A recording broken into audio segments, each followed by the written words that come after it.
ಇದೆಲ್ಲವನ್ನು ನೋಡಿದರೆ ನನ್ನ ಪ್ರೇಯಸಿ ನೆನಪಿಗೆ ಬರುತ್ತಾಳೆ. ಎಲ್ಲಿರುವೆ ಬಾ ನನ್ನ ಪ್ರೇಯಸಿ, ಬೇಗ ಬಾ.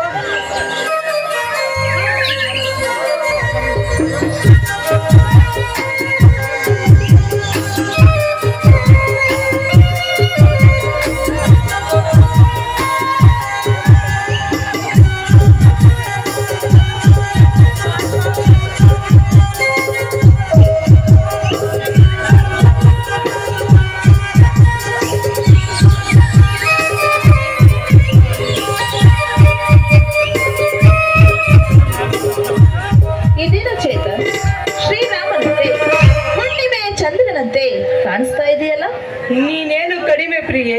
ದೇವಲೋಕದಿಂದ ಅಪ್ಸರೆಯಂತೆ ದರಿಗಿಳಿದು ಬಂದಂತಾಗಿದೆ ನಿನ್ನ ಚಂದದ ಚೆಲುವು.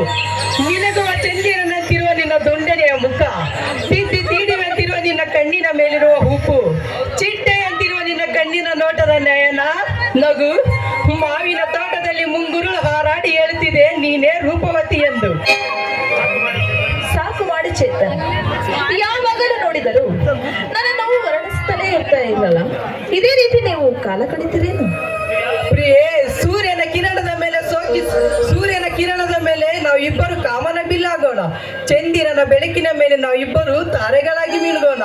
ಈ ಜೋಡಿಯನ್ನು ನೋಡುವ ಪ್ರೇಮಿಗಳಿಗೆ ನಾವು ಇಬ್ಬರು ಮರೆಯದ ಸಂಗೀತ ಆಗೋಣ.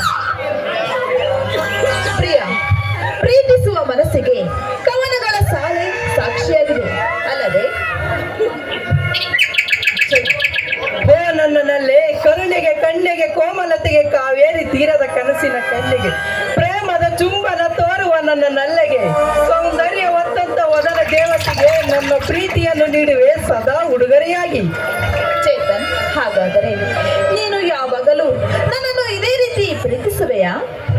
ಚೈತ್ರ, ಸದಾ ಬಿಸುವ ತಂಗಾಳಿ ಎಂದಿಗೂ ನಿಲ್ಲದು, ಸದಾ ಕಾಲ ಹರಿಯುವ ನೀರು ಎಂದಿಗೂ ನಿಲ್ಲದು.